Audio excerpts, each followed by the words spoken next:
Pembacaan Alkitab kita hari ini diambil dari Hakim-Hakim 6. Demikian firman Tuhan.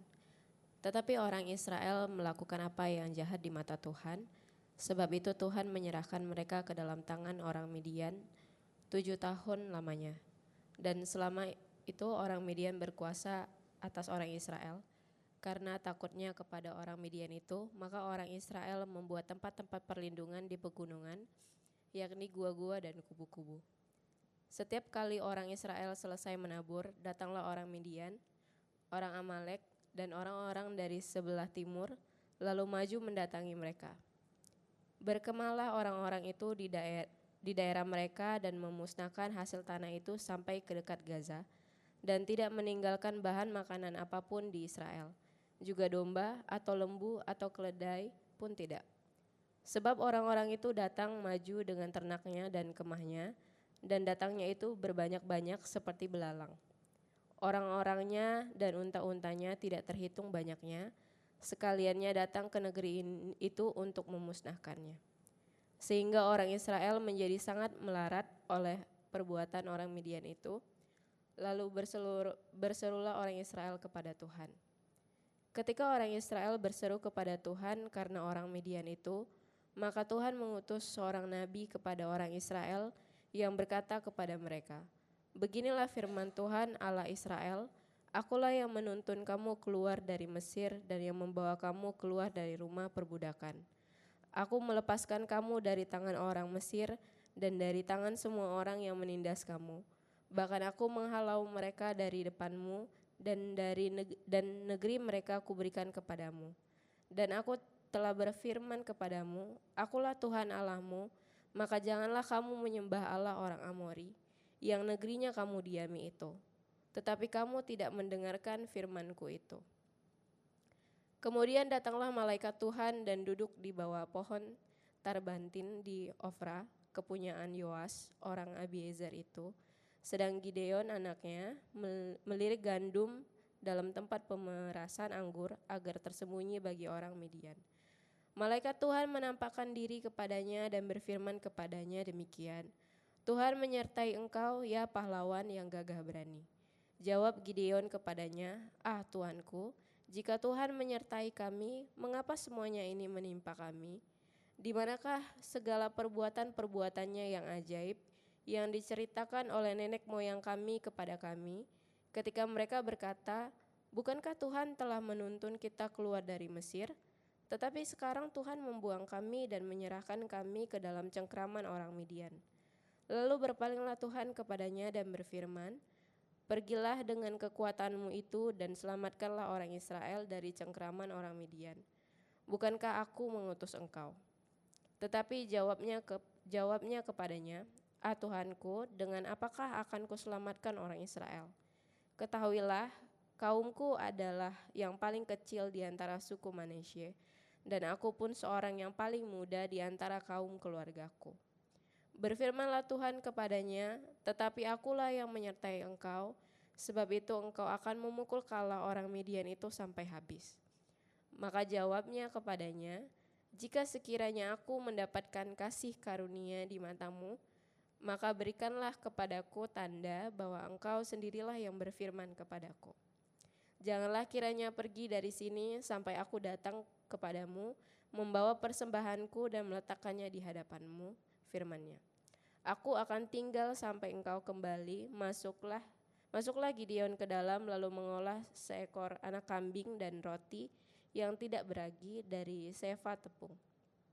Ditaruhnya dagingnya itu ke dalam bakul dan kuahnya ke dalam periuk. Dibawanya itu kepadanya ke bawah pohon terbatin lalu disuguhkannya. Berfirmanlah malaikat Allah kepadanya, "Ambillah daging dan roti yang tidak beragi itu, letakkanlah ke atas batu itu dan curahkan kuahnya." Maka diperbuatnya demikian. Dan malaikat Tuhan mengulurkan tongkat yang ada di tangannya, dengan ujungnya disinggungnya daging dan roti itu. Maka timbullah api dari batu itu dan memakan habis daging dan roti itu. Kemudian hilanglah malaikat Tuhan dari pandangannya. Maka tahulah Gideon bahwa itulah malaikat Tuhan. Lalu katanya, "Celakalah aku, Tuhanku Allah. sebab memang telah kulihat malaikat Tuhan dengan berhadapan muka. Tetapi berfirmanlah Tuhan kepadanya, selamatkanlah engkau, jangan takut, engkau tidak akan mati. Lalu Gideon mendirikan mezbah di sana bagi Tuhan dan menamainya Tuhan itu keselamatan. Mezbah itu masih ada sampai sekarang di Ofra, kota orang Abiezer. Pada malam itu juga Tuhan berfirman kepadanya, ambillah seekor lembu jantan kepunyaan ayahmu, yaitu lembu jantan yang kedua berumur 7 tahun. Runtuhkanlah mezbah Baal kepunyaan ayahmu dan tebanglah tiang berhala yang di dekatnya. Kemudian didirikanlah mezbah bagi Tuhan Allahmu di atas kubu pertahanan ini dengan disusun baik. Lalu ambillah lembu jantan yang kedua dan persembahkanlah korban bakaran dengan kayu tiang berhala yang datang kau tebang itu. Kemudian Gideon membawa 10 orang hambanya dan diperbuatnyalah seperti yang difirmankan Tuhan kepadanya. Tetapi karena ia takut kepada kaum keluarganya dan kepada orang-orang kota itu untuk melakukan hal itu pada waktu siang, maka dilakukannya pada waktu malam. Ketika orang-orang kota itu bangun pagi-pagi, tampaklah telah dirobohkan mezbah Baal itu. Telah ditebang tiang berhala yang di dekatnya dan telah dikorbankan lembu jantan yang kedua di atas mezbah yang didirikan itu. Berkatalah mereka seorang kepada yang lain, siapakah yang melakukan hal itu? Setelah diperiksa dan ditanya-tanya, maka kata orang, Gideon bin Yoas, dialah yang melakukan hal itu. Sesudah itu berkatalah orang-orang kota itu kepada Yoas, bawalah anakmu itu keluar, dia harus mati karena ia telah merobohkan mezbah Baal dan karena ia telah menebang tiang berhala yang tidak di dekatnya. Tetapi jawab Yoas kepada semua orang yang mengerumininya itu, kamu mau berjuang membela Baal atau kamu mau menolong dia? Siapa yang berjuang membela Baal akan dihukum mati sebelum pagi. Jika Baal itu Allah, biarlah ia berjuang membela dirinya sendiri setelah mezbahnya dirubuhkan orang. Dan pada hari itu diberikan oranglah nama Yerubah kepada Gideon, karena kata orang, biarlah Baal berjuang dengan dia setelah dirobohkannya mezbahnya itu. Seluruh orang Midian dan orang Amalek dan orang-orang dari segala timur telah berkumpul bersama-sama. Mereka telah menyeberang dan berkemah di lembah Yizrael. Pada waktu itu roh Tuhan menguasai Gideon. Ditiupnyalah sangkakala dan orang-orang Abiezer dikerahkan untuk mengikuti dia. Juga dikirimnya pesan kepada seluruh suku Manasye dan orang-orang itu pun dikerahkan untuk mengikuti dia. Dikirimkannya pula pesan kepada suku Asher, Zebulon, Naftali dan orang-orang itu pun maju untuk menggabungkan diri dengan mereka. Kemudian berkatalah Gideon kepada Allah, jika engkau mau menyelamatkan orang Israel dengan perantaraanku seperti yang kau firmankan itu, maka aku membentangkan guntingku bulu domba di tempat pengirikan. Apabila hanya di atas guntingan bulu itu ada embun, tetapi di seluruh tanah di situ tinggal kering, maka taulah aku bahwa engkau mau menyelamatkan orang Israel dengan perantaraanku seperti yang kau firmankan. Dan demikianlah terjadi, sebab keesokan harinya pria-pria itu bangun, dipulasnya guntingan bulu itu dan diperasnya air embun dari guntingan bulu itu, secawan penuh air. Lalu berkatalah Gideon kepada Allah, janganlah kiranya murkamu bangkit terhadap aku apabila aku berkata lagi sekali ini saja. Biarkanlah aku satu kali lagi saja mengambil percobaan dengan guntingan bulu itu. Sekiranya yang kering hanya guntingan bulu itu. Dan di atas seluruh tanah itu ada embun, dan demikianlah diperbuat Allah pada malam itu, sebab hanya guntingan bulu itu yang kering dan di atas seluruh tanah itu ada embun. Demikian firman Tuhan.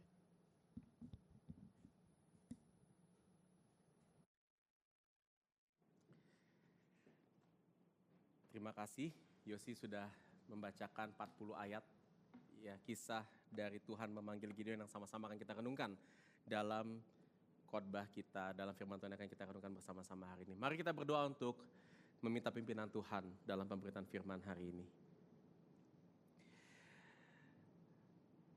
Bapa, Engkau Tuhan yang setia kepada janjimu, meskipun umat-umat yang kau pakai untuk membawa janjimu, umat-umat yang kau pilih untuk menikmati janjimu itu seringkali meragukanmu, melupakanmu, bahkan menukarkanmu dengan Allah-Allah yang lain.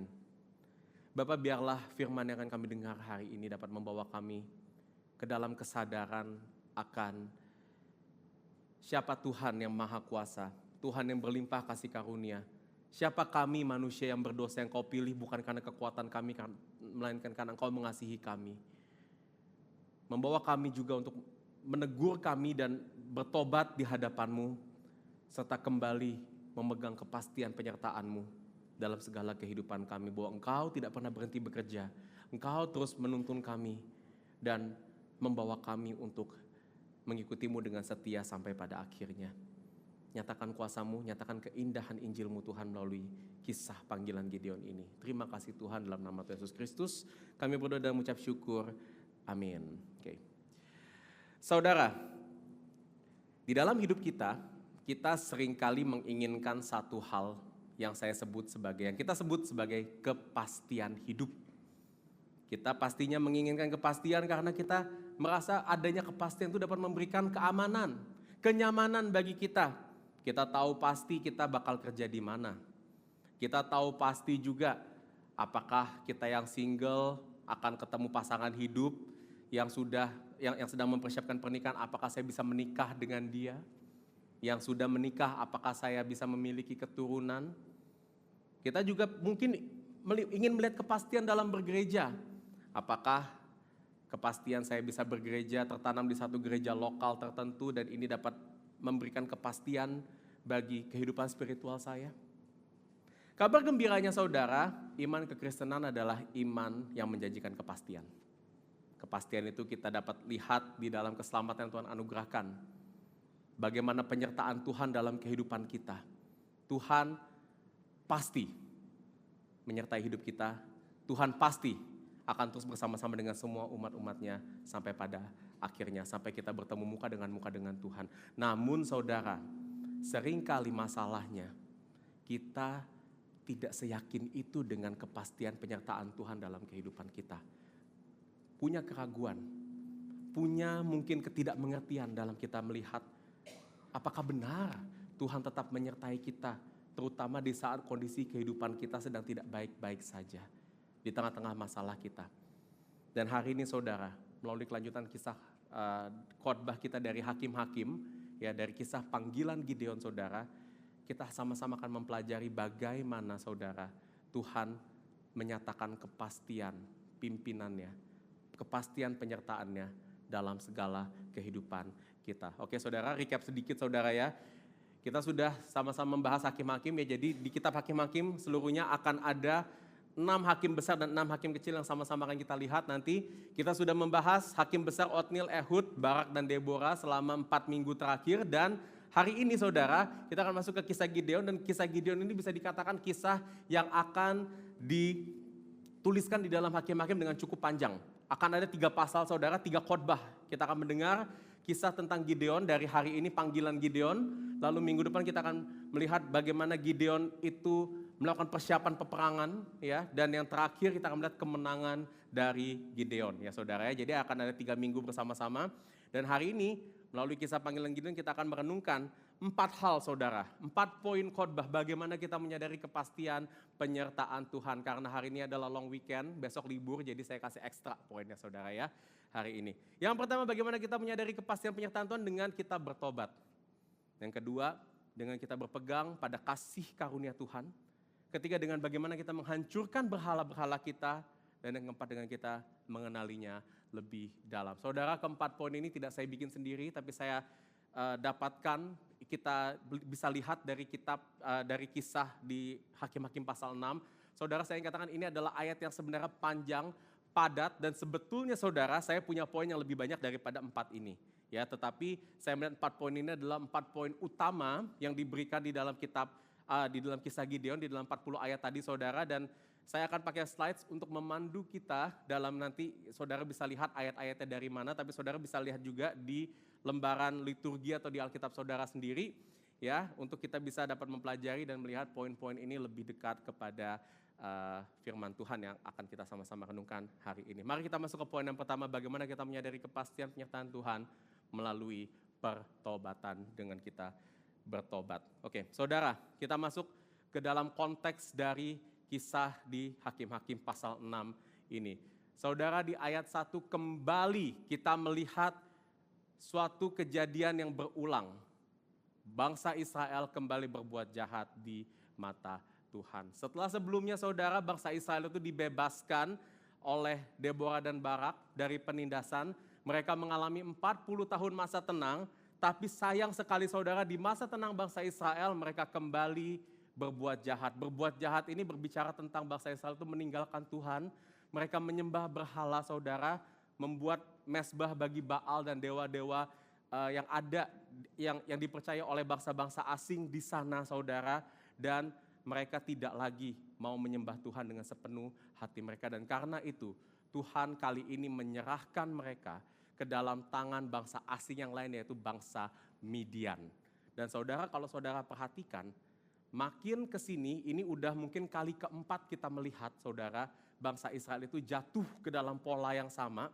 Tapi kalau kita perhatikan, penindasan yang datang kepada bangsa Israel itu lebih besar, lebih sadis daripada sebelumnya. Karena saudara dikatakan bangsa Midian itu selama menindas bangsa Israel, mereka itu adalah bangsa yang menjarah apa yang dimiliki oleh bangsa Israel. Jadi bangsa Midian ini dia bikin kemah-kemahnya di sekitar tempat tinggal, di sekitar ladang-ladangnya bangsa Israel. Lalu ketika bangsa Israel itu panen gandum, itu langsung seluruh panennya diambil semuanya. Dan ini membuat bangsa Israel itu harus bersembunyi dari bangsa Midian. Mereka harus tinggal di gunung-gunung saudara. Kenapa gunung-gunung? Karena gunung-gunung itu susah dicapai. Jadi di situ bisa dikatakan sebagai benteng alami, tempat perlindungan bagi bangsa Israel. Dan hidup mereka dikatakan di ayat 5 dan 6 itu menjadi sangat-sangat melarat saudara. Melarat tidak hanya dalam ekonominya, tetapi dalam semangat hidupnya saudara, emosinya saudara. Dan di dalam situasi ini kita kembali menemukan kata yang familiar, berserulah orang Israel kepada Tuhan. Dalam bahasa Asia kata berseru ini dikata mereka menangis, merintih kepada Tuhan atas penderitaan yang mereka alami. Nah saudara, biasanya dari kisah-kisah sebelumnya, begitu mereka berseru kepada Tuhan, mereka merintih kepada Tuhan, apa yang terjadi? Tuhan mengirimkan seorang hakim untuk menyelamatkan mereka. Tapi ada yang menarik di sini saudara. Perhatikan di ayat 7 dan 8. Ketika orang Israel berseru kepada Tuhan karena orang Midian itu, ayat 8 dikatakan, maka Tuhan mengutus seorang nabi kepada orang Israel yang berkata kepada mereka, beginilah firman Tuhan Allah Israel, akulah yang menuntun kamu keluar dari Mesir dan yang membawa kamu keluar dari rumah perbudakan. Kali ini ada sedikit berbeda saudara. Tuhan tidak langsung memberikan hakim, tapi Tuhan memberikan seorang nabi. Apa memang bedanya Kodafin hakim sama nabi? Saudara, hakim dan nabi itu punya tugas yang berbeda saudara. Sama-sama dipanggil Tuhan, sama-sama dipakai Tuhan. Tapi kalau seorang hakim itu fokusnya adalah tugasnya untuk menyelamatkan bangsa Israel dari penderitaan. Nabi tugasnya adalah untuk memberitakan firman. Nabi itu bisa dikatakan juru bicara Tuhan atau the mouthpiece of God. Membawa firman Tuhan, dan firman Tuhan ini berkaitan dengan covenant, dengan janji yang Tuhan sudah nyatakan kepada bangsa Israel melalui Abraham, Ishak dan Yakub. Jadi saudara, apa yang Nabi ini sampaikan kepada bangsa Israel itu bukanlah firman yang baru, itu bukanlah hal yang pertama kali mereka dengar, tapi ini adalah firman yang mereka sudah dengar berulang-ulang bagaimana Tuhan sudah menyelamatkan mereka keluar dari perbudakan Mesir, menuntun mereka masuk ke tanah perjanjian, dan Nabi ini juga memberikan satu peringatan agar mereka di dalam tanah perjanjian menyembah Tuhan dan tidak menyembah berhala. Ya. Dan diharapkan saudara, dengan ada firman yang dibawakan oleh Nabi ini, bangsa Israel itu dapat kembali sadar, dapat mereka kembali bisa kembali kepada Tuhan, meninggalkan berhala mereka dan bertobat sepenuhnya kepada Tuhan. Dan saudara pikir, kenapa saudara perlu kali ini diberikan seorang nabi? Kenapa nggak langsung diselamatkan saudara? Dan sering kali dalam kehidupan kita saudara, kita berpikir, kalau kita mengalami krisis kehidupan, kita mengalami masalah, penindasan, penderitaan hidup yang begitu besar, kita pengennya Tuhan ngapain saudara? Kasih solusi. Bantu kita kasih jalan keluar. Mungkin saudara harapkan hari ini datang ke gereja, yang datang dari yang saya bawakan dari atas mimbar ini adalah langkah-langkah praktis untuk saudara bisa mendapatkan terobosan finansial. Langkah-langkah praktis supaya kehidupan keluarga saya bisa terberkati. Tapi saudara, seringkali Tuhan tidak langsung memberikan solusi praktis bagi kita, tapi dia mengutus seorang nabi yang memberitakan janji Tuhan. Yang saat ini janji Tuhan itu kita dengar di dalam berita Injil saudara bagi kita semuanya. Dan mungkin kita yang sedang punya masalah kedengarannya gak relevan buat saya. Saya ini butuhnya solusi buat keuangan saya yang lagi macet. Tapi kenapa dikasihnya adalah Injil yang bilang Tuhan mati buat dosa-dosa saya. Apa relevansinya? Dan di situ seringkali saudara kita akhirnya jadi merasa kok Tuhan gak menyertai kita. Saudara, saya ingin katakan penyertaan Tuhan itu tidak selalu dinyatakan atau bahkan seringkali tidak dinyatakan kepada kita dengan adanya jalan keluar yang praktis. Dengan dia membawa kita keluar dari situasi masalah kita. Tetapi justru saudara, kenapa Tuhan seringkali memberikan firman kepada kita? Karena seperti ini. Tuhan tidak langsung melepaskan kita dari penderitaan hidup, tapi ia mengingatkan kita akan Injil melalui pemberitaan firman-Nya secara terus-menerus. Karena kenapa? Masalah utama kita itu bukan penderitaan hidup. Bukan musuh-musuh yang kita hadapi dalam dunia ini, no. Tapi masalah utama dari hidup kita itu adalah dosa kita. Masalah utama bagi bangsa Israel itu bukan Midian, bukan penindasan yang mereka alami saudara, bukan karena mereka harus sembunyi, bukan itu masalah utama mereka. Tapi masalah utama mereka ada di ayat pertama tadi. Mereka berbuat jahat di mata Tuhan, dan kejahatan itu berbicara tentang hati mereka yang tidak mau lagi terfokus kepada Tuhan. Dan oleh sebab itu saudara, Tuhan menyatakan firman-Nya terus-menerus, menyatakan Injil kepada kita terus. Supaya apa saudara? Supaya pertama kita dapat menyadari masalah kita sendiri kepada Tuhan itu apa. Dan betul-betul bertobat kepada Tuhan. Kembali kepada Tuhan. Karena saudara, sebaik-baiknya kondisi kita, kalau hati kita masih jauh daripada Tuhan, maka saudara, kita gak akan pernah hidup di dalam damai sejahtera. Karena hati kita dirancangkan untuk terhubung dengan Tuhan, berelasi dengan Tuhan. Namun saudara sebaliknya, meskipun kondisi hidup kita sedang tidak baik, kita sedang mengalami berbagai macam masalah, tapi kalau hati kita senantiasa terhubung dengan Tuhan, berelasi dengan Tuhan, maka saudara, kondisi tidak baik sekalipun, ada damai sejahtera yang akan melindungi hati kita, yang akan menyertai hati kita. Dan itu damai sejahtera yang dinyatakan dari Tuhan kepada kita saudara. Tapi pertanyaannya di sini, bukankah tadi bangsa Israel sudah bertobat kelihatannya? Di ayat 6 dibilang mereka berseru kepada Tuhan, bahkan kata saya mereka merintih, menangis dengan luar biasa kepada Tuhan.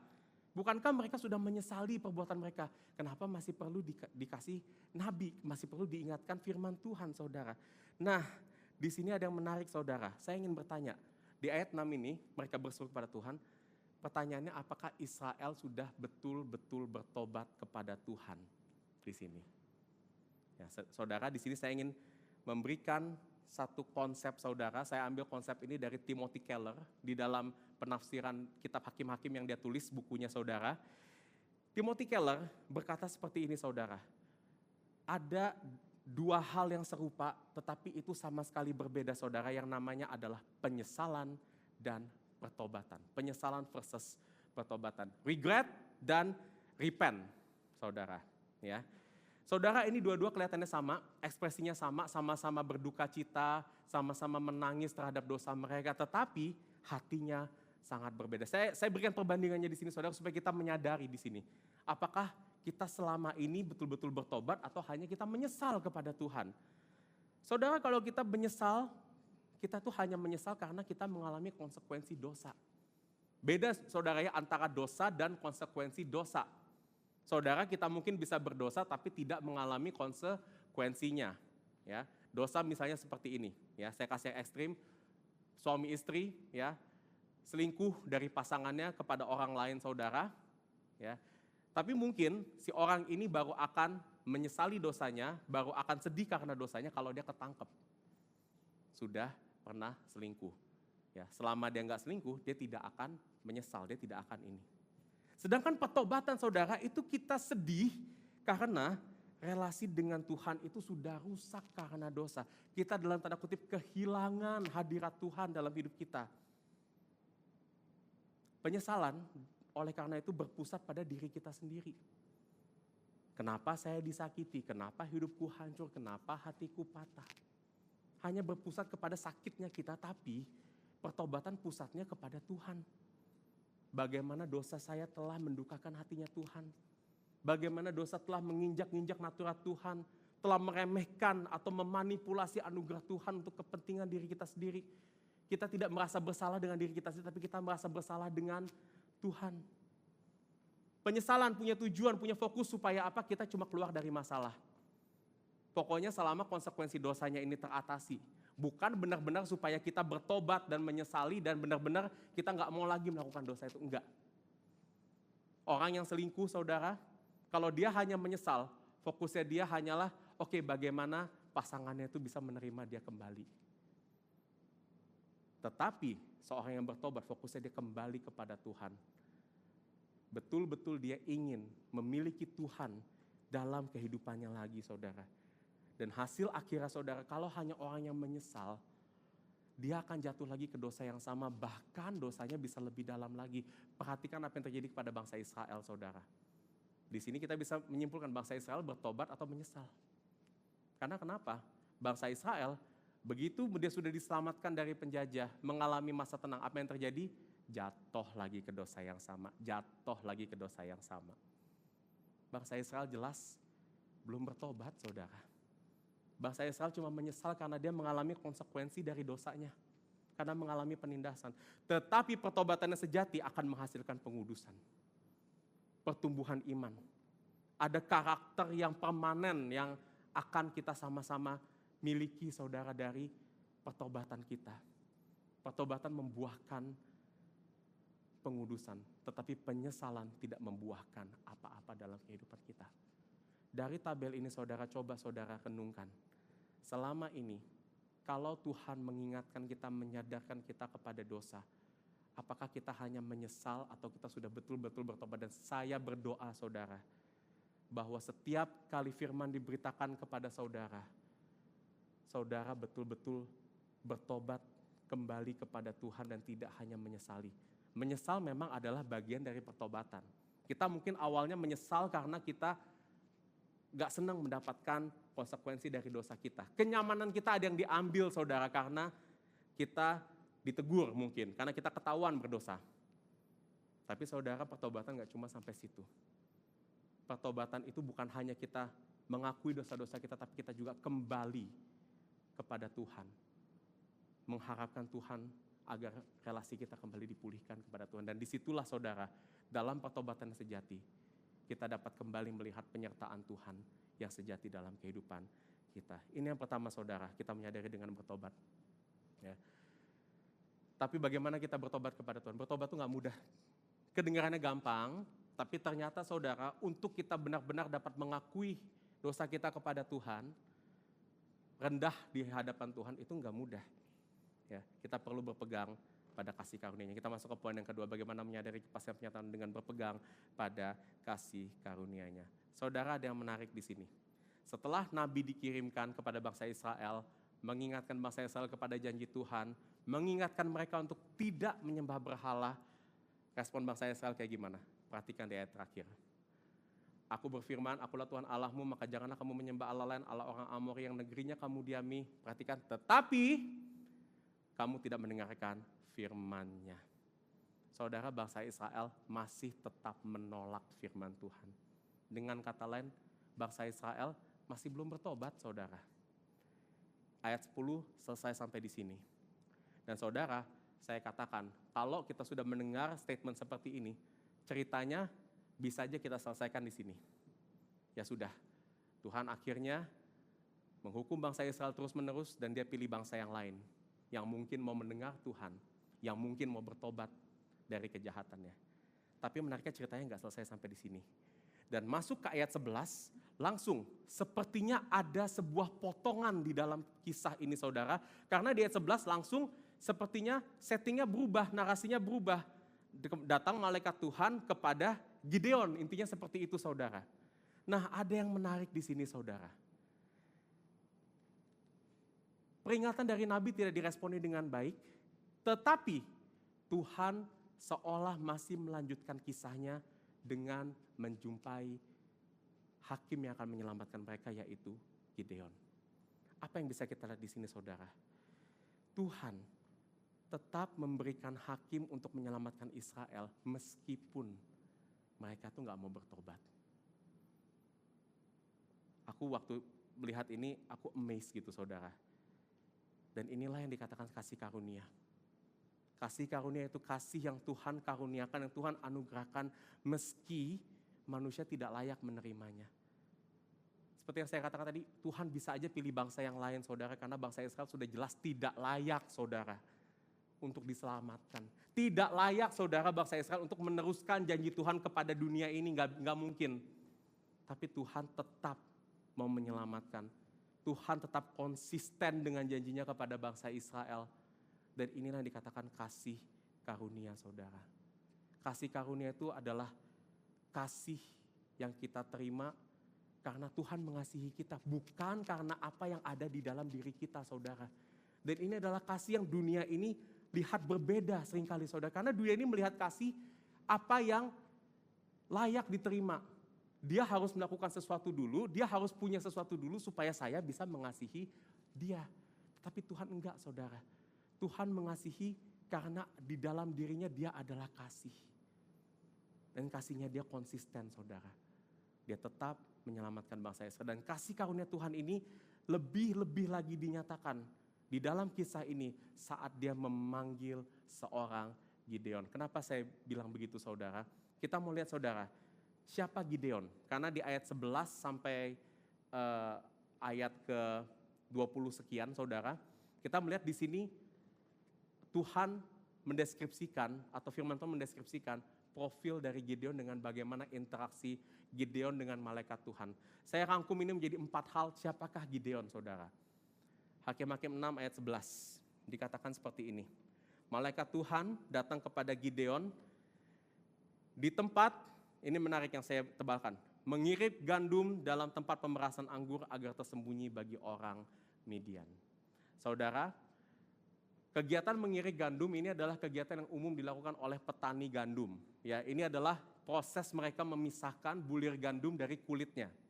Biasanya saudara, mengirit gandum itu biasa dengan garpu panjang gitu saudara ya, itu dilakukan di tempat terbuka. Tempat yang kalau bisa berangin saudara. Kenapa? Supaya waktu nanti gandumnya dikirik, ya, lagi mengirit gandum, itu kulitnya bisa terlepas secara alami. Ya, jadi angin langsung membawa kulitnya terbang, dan nanti gandumnya, bulir-bulir gandumnya langsung dapat dihasilkan gitu ya. Tapi karena orang Midian bisa merampas gandum itu dengan mudah kalau di tempat terbuka, Gideon akhirnya melakukan itu di tempat penyimpanan anggur yang biasanya adalah tempat tertutup. Gak ada angin saudara. Bayangin saudara, Gideon harus mengirit gandum di tempat seperti itu. Usahanya mungkin akan 10 kali lebih susah daripada dia harus mengirik di tempat biasanya tempat terbuka saudara. Artinya apa?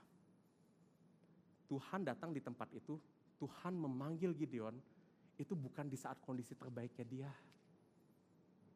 Dia dalam kondisi yang lagi susah, lagi gak ideal saudara. Tapi Tuhan malah datang ke tempat itu saudara untuk memanggil Gideon. Gideon dipanggil Tuhan bukan dalam kondisi terbaiknya. Gak sampai situ aja saudara. Saat malaikat Tuhan datang menampakkan dirinya, ya, malaikat Tuhan bilang, Tuhan menyertai engkau, pahlawan yang gagah berani. Wah, ini adalah satu title yang luar biasa yang Tuhan kasih. Pahlawan yang gagah berani.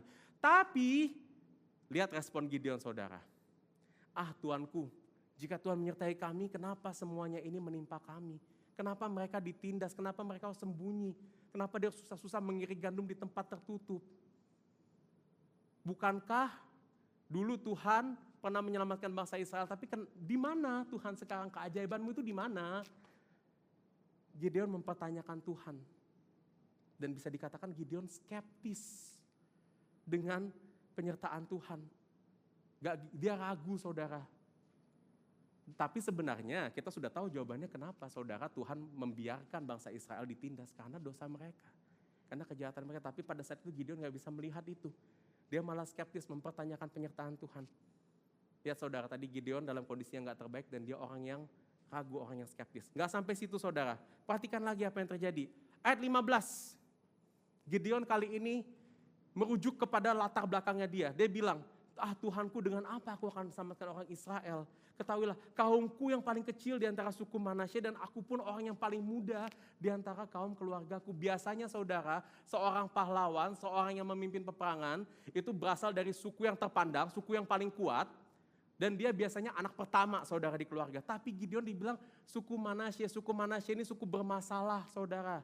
Di antara suku Israel. Saking bermasalahnya sejarah mereka berkata suku Manasye ini kebagi dua. Karena ada sebagian orang-orang dari suku Manasye dalam sejarahnya tidak mau mengikuti Tuhan masuk ke tanah perjanjian. Makanya terbagi dua. Suku paling bermasalah dan dia adalah yang paling kecil saudara.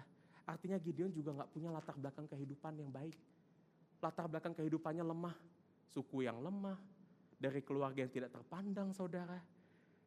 Dan satu lagi saudara, Hakim-Hakim 6 ayat 27, saya maju sedikit di sini.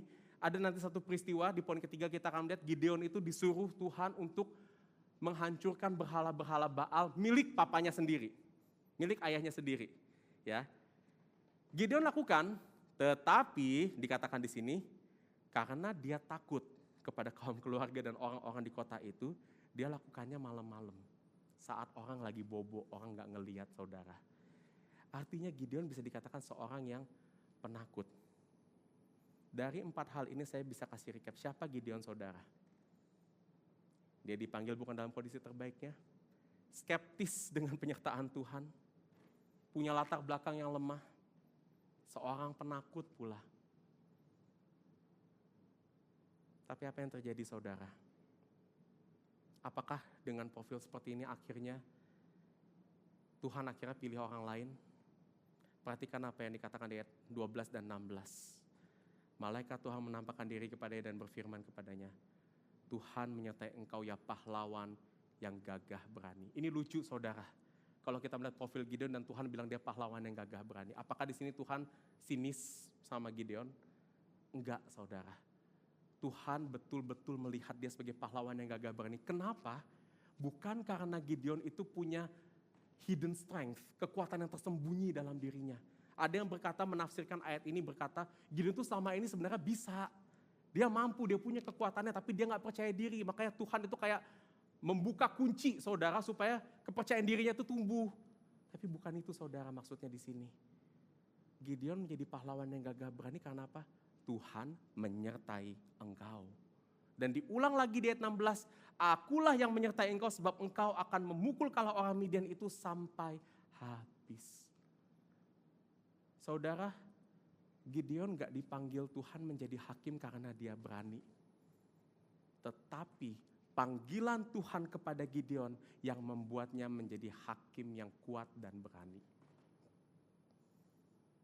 Kasih karunia saudara yang Tuhan nyatakan kepada kita tidak hanya menunjukkan bahwa Tuhan memanggil kita tanpa syarat, Tuhan menyelamatkan kita bukan karena kebaikan kita juga, tetapi saudara, kasih karunia Tuhan akan terus menyadarkan, mempertobatkan, menguatkan kita untuk kita berjalan dengan setia dalam penyertaan Tuhan di setiap waktunya saudara.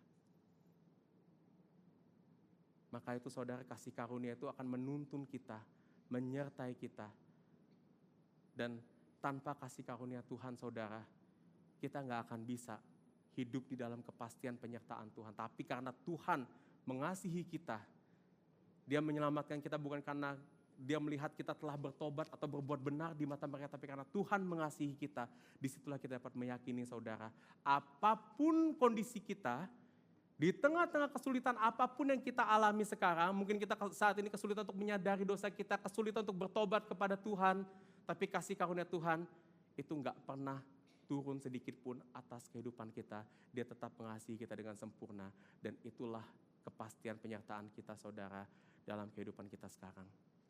Ya, dan kepastian akan kasih karunia ini saudara akan semakin besar, semakin yakin dengan kita dituntun untuk meresponi kasih karunia ini dengan bagaimana kita menghancurkan berhala-berhala dalam kehidupan kita. Kita masuk ke poin ayat 3. Bagaimana kita menyadari kepastian penyertaan Tuhan dengan kita menghancurkan berhala-berhala dalam kehidupan kita. Nah saudara, di sini kita masuk ke dalam tugas pertama yang Tuhan berikan kepada Gideon sebagai seorang hakim. Ya. Jadi saudara, di ayat 25-26, saat Gideon diberikan kepastian oleh Tuhan bahwa dialah yang akan menjadi hakim, Tuhan akan menyertai dia.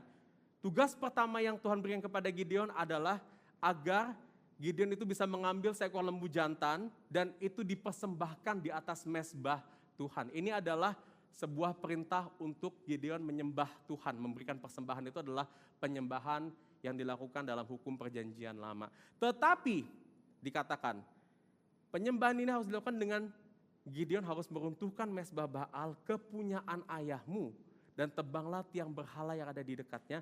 Kemudian dirikanlah mezbah bagi Tuhan Allahmu di atas kubu pertahanan ini dengan disusun baik. Ya, saudara, penyembahan adalah satu perintah, tetapi di sini kalau kita perhatikan, kenapa mezbah ini harus didirikan di atas mezbah Baal? Kenapa nggak bisa saudara mezbah Tuhan itu ditaruh di sebelah mezbahnya Baal? Kan itu lebih aman buat Gideon, gak usah cari ribut sama papanya saudara, ya kan, untuk menghancurkan mezbah Baal seperti ini saudara. Kenapa saudara Tuhan memberikan perintah spesifik untuk menghancurkan mezbah Baal dan membuat mezbah Tuhan di atas mezbah Baal tersebut? Nah saudara, ada satu hal yang ingin disampaikan kepada kita semua di sini tentang masalah berhala dalam kehidupan kita saudara. Masalah berhala dalam kisah Gideon bukan terlihat seperti bagaimana kita menggantikan Tuhan dengan berhala, tetapi seringkali dengan menempatkan mezbah Baal itu di sebelah mezbah Tuhan, seolah Israel punya dua Tuhan yang disembah. Ini menarik saudara di sini, dan nanti kita bisa lihat dari respon dari orang-orang Israel saat mezbah Baal itu dihancurkan. Orang Israel sebetulnya tidak betul-betul lupa dengan Tuhan. Mereka tidak betul-betul dalam tanda kutip tidak menyembah Tuhan. Karena mereka masih ingat saudara, apa yang Tuhan lakukan, siapa Tuhan, mereka masih ingat. Hanya seringkali saudara, kita lihat di sini, mereka tuh ada menempatkan berhala di situ. Tanpa kita sadari saudara, hari ini kita berkompromi dengan berhala itu bukan dengan bagaimana kita meninggalkan Tuhan dan menggantikan Tuhan itu dengan berhala begitu saja. Tetapi kita berkompromi dengan berhala saat ini dengan cara bagaimana kita menaruh tahta berhala di sebelah tahta Tuhan dalam kehidupan kita. Dan seringkali ini masuk akal saudara, kenapa? Berhala-berhala yang kita sembah sekarang ini mungkin bukan dalam bentuk patung, bukan dalam bentuk dewa-dewa sosok tertentu saudara. Tapi seringkali saudara, kita menjadikan hal-hal di tengah-tengah dunia ini, derajatnya atau otoritasnya itu setinggi dengan Tuhan dalam kehidupan kita. Kita menjadikan uang bersama-sama dengan Tuhan itu menjadi Tuhan bagi kehidupan kita. Kita mungkin menjadikan kita romantisme, menjadikan hal-hal yang kelihatannya baik seperti keluarga kita sama tingginya dengan Tuhan di dalam kehidupan kita saudara. Yang mungkin kita lakukan hari Minggu, kita sama-sama beribadah di gereja, saudara menyembah Tuhan, saudara berdoa di sini. Tetapi hari Senin sampai Jumat saudara, kita hidup seperti orang yang tidak mengenal Tuhan. Di gereja atau bersama-sama dengan komunitas gereja, kita mungkin sama-sama ngomongin Injil, sama-sama mencoba untuk mempraktekkan apa yang Tuhan ajarkan bagi kita. Tetapi waktu kita di tempat pekerjaan kita, dalam bisnis kita saudara, kita kembali melupakan ajaran Tuhan dan kita pakai ajaran-ajaran dunia ini, prinsip-prinsip dunia.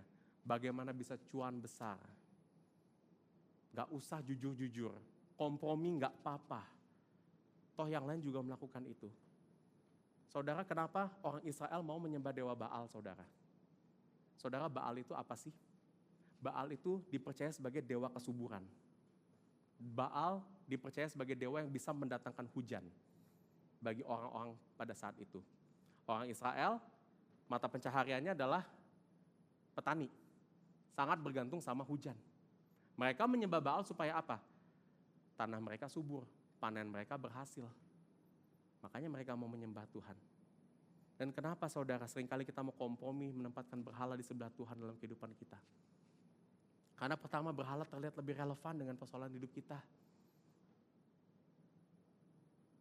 Dapat memberikan solusi yang mudah, praktis, cepat, dan terukur bagi kita semuanya. Susah saudara kalau kita ikutin prinsip-prinsip Tuhan untuk pekerjaan kita. Kalau kita mau menjaga integritas susah. Lebih mudah kalau kita ya udahlah, kita markup dikit, kita tipu-tipu dikit. Susah saudara kalau saya harus menunggu seorang pasangan yang seiman sama saya. Orang Kristen juga, udahlah gak apa-apa beda iman. Yang penting dia cantik, dia suka sama saya.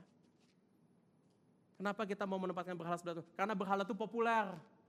Banyak orang di sekitar kita yang juga melakukan itu. Dan kita ngeliat hidupnya gak apa-apa. Kedengarannya benar, kedengarannya masuk akal kok. Banyak yang ngelakuin, banyak yang berhasil ngelakuin itu. Dan ini yang paling berbahaya. Kesannya kayak kita gak ninggalin Tuhan. Kita masih ke gereja di hari Minggu, saya masih pergi CG, saya masih bisa melayani Tuhan, saya masih ingat semua doktrin-doktrin yang diajarkan di sini.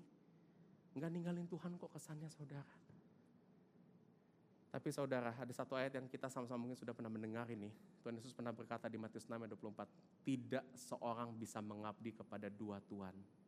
Karena jika demikian, ia akan membenci yang seorang dan mengasihi yang lain. Dan di sini saya bisa katakan, kalau kita punya dua tuan, Tuhan dan berhala yang lain, yang pasti akan kita lebih pilih dalam hidup kita, berhala, bukan Tuhan saudara. Jadi itu dia saudara, perintah untuk Gideon menghancurkan berhala itu bukan semata-mata perintah untuk nyusahin hidupnya Gideon. Tetapi ada satu pesan yang Tuhan ingin sampaikan kepada Gideon, bahwa sebelum Gideon bisa memusnahkan musuh di luar dari mereka, memusnahkan orang Midian, mereka harus terlebih dahulu memusnahkan musuh di dalam hati mereka, yaitu berhala mereka. Saudara, sebelum kita betul-betul hidup di dalam Tuhan, sebelum kita betul-betul meresponi panggilan Tuhan, Tuhan harus membersihkan hati kita dulu. Selayaknya saudara, kalau kita jatuh punya luka saudara, sebelum luka itu diobatin, sebelum luka itu dikasih plaster, luka itu mesti dibersihin dulu saudara pakai alkohol. Supaya apa? Lukanya bersih, bisa diobati dengan baik. Karena kalau masih ada kotoran saudara, obatnya gak bisa bekerja dengan baik. Saudara, setiap kali saudara datang ke gereja ini, saudara setiap kali merenungkan Injil, saudara, Injil pasti akan mengkonfrontasi berhala-berhala kita, menyadarkan kita. Karena kenapa? Berhala itu halangan kita untuk menyadari kepastian penyertaan Tuhan. Maka itu saudara, setiap kali Tuhan memanggil kita, panggilan Tuhan itu datang di dalam panggilan untuk kita menghancurkan berhala-berhala kita. Bagaimana kasih karunia Tuhan, kuasa Tuhan menghancurkan berhala-berhala dalam hidup kita, supaya Tuhan menjadi Tuhan satu-satunya dalam semua aspek kehidupan kita. Gak cuma di dalam gereja kita memakai prinsip firman Tuhan, tapi waktu kita di luar, di tempat pekerjaan kita, di tengah-tengah keluarga kita, kita juga memakai prinsip firman Tuhan. Konsisten iman kita saudara. Memang saudara, saya harus katakan menghancurkan berhala itu gak enak seringkali, sulit. Bagi Gideon saudara, kalau saudara perhatikan di ceritanya, setelah Gideon menghancurkan berhala, pagi-pagi orang lihat berhalanya hancur dan ketahuan Gideon yang menghancurkan, respon orang Israel gimana? Dia mau bunuh Gideon. Mereka mau mematikan Gideon. Makanya saudara, Gideon takut. Memang saudara, seringkali kalau kita mau menghancurkan berhala kita mau benar-benar ikut Tuhan dalam semua aspek kehidupan kita, kelihatannya lebih gak nyaman. Menyesuaikannya itu ribet. Mungkin saudara kita yang sudah terbiasa kerja dengan sistem-sistem yang korup dalam dunia ini, sekarang harus kerja dengan sistem yang baik, seolah seperti harus berjalan melawan arus. Terlalu kencang. Kita mungkin yang kesepian saudara, belum punya pasangan, harus menunggu pasangan yang seiman itu buat kita gak enak, kesepian. Kenapa aku gak main online online app aja. Situ banyak orang-orang yang mungkin bukan orang beriman saudara yang bisa cocok dengan saya. Gak enak rasanya saudara seringkali. Tetapi saudara, kalau saya mau kasih pesan, saat kita lagi bergumul menghancurkan berhala-berhala kita. Pertama, jangan fokus kepada apa yang kehilangan dari dalam hidup kita. Memang berhala bisa memberikan kenyamanan secara instan dan cepat, tapi itu bukan kenyamanan yang permanen. Tapi jangan fokus saudara sama apa yang kehilangan. Fokuslah kepada apa yang kita dapatkan di dalam Tuhan saat kita betul-betul menempatkan Tuhan sebagai satu-satunya dalam kehidupan kita. Dan di situ saudara, Tuhan akan menuntun kita untuk bagaimana kita mengalami penyertaan Tuhan. Saat Dia menjadi satu-satunya dalam kehidupan kita, menghancurkan berhala kita, dan Dia akan membawa kita untuk mengenalinya lebih dalam. Untuk kita menyadari penyertaan kepastian Tuhan. Kita masuk ke poin yang terakhir. Bagaimana menyadari kepastian penyertaan Tuhan dengan kita mengenalinya lebih dalam. Saudara, ini kita masuk ke bagian terakhir dari kitab Hakim-Hakim 6 ini saudara. Ada satu kejadian yang mungkin saudara sudah pernah dengar, familiar, dan mempertanyakan kejadian ini saudara. Di mana Gideon terkenal sebagai seorang yang minta tanda kepada Tuhan. Yang kita lihat di ayat 36 sampai ayat 40. Jadi saudara, setelah Gideon menghancurkan berhala-berhala, dia siap, sudah mengumpulkan pasukan-pasukannya untuk maju berperang saudara. Gideon menariknya di bagian terakhir meminta tanda kepada Tuhan. Tandanya itu dia minta seperti apa saudara? Jadi Gideon itu mengumpulkan guntingan bulu-bulu domba, ditaruh saudara semalaman ya di tempat terbuka ya. Dan di pagi hari dia berkata, kalau Tuhan itu benar-benar menyertai atau Tuhan benar-benar ingin berperang, saudara, melalui pimpinan Gideon, maka dia meminta agar bulunya itu basah sedangkan tanah di sekitarnya kering. Oke? Nah, saudara, Tuhan menariknya mengabuli permintaan Gideon. Ya. Pas Gideon melihat guntingan bulu yang sudah ditempatkan, bulunya itu basah, penuh dengan embun, bahkan waktu diperas itu sampai segelas penuh, katanya secawan penuh air saudara. Nah setelah itu Gideon minta tanda lagi sama Tuhan. Dia 39 sampai 40, tanda kedua. Tandanya dibalik kali ini sama Gideon, sama dia kasih guntingan bulu, tapi kali ini dia mau lihat guntingan bulunya itu kering, tapi tanah-tanah di sekitarnya basah. Ya saudara, ini hal yang wajar, hal yang lumrah, karena kalau kita menaruh sesuatu di tempat terbuka saat itu pasti akan berembun di pagi harinya saudara. Dan Tuhan kembali melakukannya bagi Gideon. Seringkali saudara, peristiwa ini menjadi justifikasi buat kita untuk kita meminta tanda dari Tuhan. Tuhan, kalau Tuhan mau memberikan pekerjaan sama saya hari ini buat orang yang lagi cari pekerjaannya saudara ya. Nanti sore jam 3 ada orang yang telepon saya buat kasih pekerjaan buat saya. Tuhan, kalau Tuhan mau memberikan jodoh pasangan hidup buat saya, nanti setelah pulang dari gereja ini turun lift, akan ada wanita yang menatap saya dan itu adalah jodoh saya.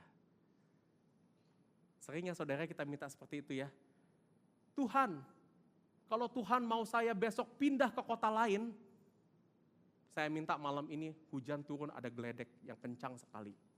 Kalau ada geledek turun kencang berarti besok saya harus pergi ke kota lain. Saudara, apakah firman ini bisa menjustifikasi kita untuk kita memberi atau meminta tanda-tanda daripada Tuhan? Saudara, saya tidak ingin membahas terlalu detail tentang itu, tapi ingat saudara, di bagian ini mungkin kita melihat Tuhan mengabulkan tanda, tapi ada di bagian lain saudara, Tuhan justru malah mengecam orang yang meminta tanda. Seperti misalnya saat Tuhan Yesus dicobai, iblis menggodanya dengan apa? Ayo minta tanda daripada Tuhan. Kalau Tuhan menyertai kamu, suruh malaikat turun. Kamu jatuhkan diri, suruh malaikat turun untuk melindungi kakimu. Ubah batu jadi roti saudara. Tapi Tuhan bilang apa? No, Tuhan tolak tanda-tanda itu. Dan saudara, saya ingin katakan saudara, banyak penafsiran bilang tentang tanda-tanda ini, tetapi saya setuju dengan satu penafsiran ini tentang tanda yang Gideon minta. Saudara, tanda yang Gideon minta itu bukan tanda yang biasa-biasa saja. Maksudnya apa saudara? Sering kali kalau kita berpikir tentang tanda-tanda seperti yang saya bilang tadi, itu tanda-tanda yang kita masih bisa masuk akal. Oke, mungkin probabilitasnya rendah, kedengarannya mungkin ini kebetulan saudara, tetapi masih masuk akal. Misalkan nanti tiba-tiba ada yang telepon kita, itu bisa diprediksi saudara. Ya. Tetapi tanda yang Gideon minta ini bukan tanda biasa, melainkan tanda yang supranatural saudara. Kenapa saya bilang supranatural? Ini adalah tanda yang melawan alamiah, melawan logika kita. Ibaratnya seperti ini tanda yang Gideon minta tadi saudara ya. Dia minta ada guntingan bulu terus nanti itu jadi basah. Tandanya seperti ini kurang lebih. Saudara mau taruh, ini ada botol di ini, botol air minum ya. Saudara mau taruh di kulkas semalaman, terus besok pagi mengharapkan botol ini airnya panas keluar dari kulkas. Gideon tuh minta tanda kayak gitu. Atau sebaliknya saudara mau merebus air, ya, ditaruh di atas api airnya, dan saudara mengharapkan setelah airnya mendidih, airnya jadi dingin, kayak air es. Ini adalah tanda yang sejatinya kalau kita pikirin, itu gak masuk akal saudara, tanda yang Gideon minta kepada Tuhan. Karena kenapa? Tujuan dari Gideon di sini bukan semata-mata ingin untuk memastikan apakah dia pergi berperang bagi bangsa Israel atau tidak. Bukan itu saudara. Karena kenapa? Kalau saudara perhatikan, perkataannya Gideon sebelum ini, dia tetap bilang, jika engkau mau menyelamatkan orang Israel dengan perantaranku seperti yang kau firmankan itu. Gideon sudah percaya itu adalah firman Tuhan. Itu adalah perintah Tuhan dan Tuhan mau memakai dia saudara. Yang Gideon inginkan saudara dari tanda supranatural ini adalah bukan untuk melihat apakah dia ikut perang atau tidak. Bukan bagaimana Tuhan menyertai dia, tetapi Gideon ingin dari tanda supranatural ini untuk mengenal siapa Tuhan dalam natur dan pribadinya saudara. Dan kenapa saudara Gideon meminta tanda seperti ini? Karena pewahyuan Tuhan pada saat Gideon itu di masa hakim-hakim itu masih belum selesai saudara. Alkitab yang Gideon miliki untuk mengenal siapa Tuhan itu baru ada sampai kitab Musa, kitab Ulangan. Dan oleh sebab itu saudara kalau kita lihat Tuhan seringkali memberikan tanda-tanda supranatural kepada Gideon, kepada nabi-nabi. Tuhan Yesus sendiri membawa mujizat. Kenapa? Karena itu adalah tanda yang ingin mengarahkan umat-umat Tuhan untuk mereka dapat mengenal siapa Tuhan itu sendiri. Nah, kenapa saudara Tuhan perlu memberikan tanda-tanda itu bagi Gideon dan bagi kita semuanya saudara? Karena saudara, Tuhan itu adalah Tuhan yang terlampau besar bagi kita. Kita nggak akan bisa mengenal Tuhan dengan kekuatan dan dengan kemampuan kita sendiri. Tuhan itu berbeda dari manusia saudara. Mengenal Tuhan hanya bisa dilakukan kalau Tuhan itu mau menyatakan dirinya kepada kita. Dan Tuhan menyatakan itu kepada kita dengan tanda yang kita bisa lihat, kita bisa mengerti, kita bisa pahami saudara. Dan saudara, penyertaan Tuhan dalam kuasa dan kasih karunia yang sempurna, itu akan semakin kita sadari bukan hanya dengan melihat bagaimana Tuhan menyertai kita, tapi dengan mengenal lebih dalam siapa Tuhan yang menyertai kita. Dan kabar baiknya bagi kita, Tuhan juga memberikan tanda buat kita bagaimana kita mengenalnya lebih dalam lagi. Dan tanda ini Tuhan berikan bukan dalam bulu domba yang kering atau bulu domba yang basah. Bukan dengan petir yang tiba-tiba datang menyambar kita saudara. Tapi tanda ini diberikan kepada kita di dalam anak tunggal Allah, Tuhan Yesus Kristus. Tuhan sepenuhnya yang berinkarnasi menjadi manusia. Dan saudara, ini tanda yang supranatural, tanda yang luar biasa. Kenapa? Enggak masuk akal memang. Melampaui logika kita bagaimana Tuhan yang sempurna menjadi manusia sama seperti kita saudara. Dan enggak cuma itu saudara. Dia Tuhan yang Maha Kuasa, menjadi manusia yang terbatas, menjadi hamba, menjalani kehidupan yang jauh dari kata kemegahan sebagai seorang raja, seorang Tuhan, menjadi sebagai manusia, sampai akhirnya dia memberikan dirinya mati buat dosa-dosa kita di atas kayu salib saudara. Tanda untuk mengenal Tuhan sekarang dapat kita lihat di dalam salib Kristus. Karena kenapa saudara? Di atas salib Kristus, Tuhan itu menyatakan, dia datang untuk mati Bukan karena kita telah bertobat, bukan karena kita layak, tetapi karena kasih karunia yang berlimpah. Di atas kayu salib, Tuhan juga menyatakan kuasanya atas dosa dan berhala hidup kita. Kita mungkin sering jatuh kepada berhala, kita sering kali kompromi dengan banyak berhala dalam dunia ini. Tetapi di atas kayu salib Tuhan menyatakan, semua berhala-berhala yang ada di dalam diri kita, itu sudah Tuhan patahkan. Tidak ada tandingannya dengan kuasa Tuhan. Salib Kristus juga adalah panggilan untuk kita senantiasa bertobat. Bagaimana kita bisa terus bertobat, melihat keindahan Tuhan, melihat keberhargaan Tuhan dalam kehidupan kita. Lihatlah salib Kristus yang sudah Dia nyatakan untuk menebus semua dosa-dosa kita. Tidak ada dosa kita, saudara, tidak diampuni oleh Tuhan. Dan kita memiliki jaminan bahwa ketika kita datang kepada Tuhan, Dia akan mengampuni semua dosa-dosa kita. Karena semua dosa-dosa kita telah ditanggung dan dibayar di atas salib Kristus. Ini juga adalah jaminan kehidupan yang kekal. Bahwa Dia akan menuntun kita kepada kehidupan yang sejati, saudara, pada akhirnya. Dan kepastian bahwa Kristus akan senantiasa menyertai hidup kita. Salib Kristus tidak pernah berubah, saudara. Salib Kristus telah selesai bagi kita. Salib Kristus telah dinyatakan, Roma 5 ayat 8 berkata, saat kita masih berdosa, saudara. Saat kita masih menjadi seteru Allah. Salib Kristus adalah salib yang akan menyatakan bahwa Dia pasti akan menyertai kita, Dia pasti akan mengubahkan kita, dan Dia pasti akan beserta dengan kita dalam segala kondisi kehidupan kita, saudara. Dan oleh sebab itu, saudara, hari ini, bagaimana kita melihat penyertaan Tuhan dalam kehidupan kita? Pandanglah kembali salib Kristus, pandanglah kepastian penebusan dalam kehidupan kita, dan menyembahnya dalam seluruh kehidupan kita. Mari kita berdoa. Bapa dalam surga, kami bersyukur Engkau tetap setia di tengah-tengah kelemahan kami. Kami bersyukur Tuhan karena Engkau tidak pernah melepaskan kami Tuhan, meskipun kami seringkali terjatuh dan meninggalkan-Mu. Bapa, kami berdoa agar firman hari ini dapat menyadarkan kami bahwa kami gak bisa berdiri sendiri dengan kekuatan kami. Kami memerlukan kepastian penyertaan Tuhan. Dan biarlah kami dapat kembali melihat dan memandang kepada salib Kristus yang sudah selesai. Sebagai tanda supranatural, tanda yang mengarahkan kami senantiasa bahwa Tuhan menyertai kami. Tuhan ada di dalam kehidupan kami.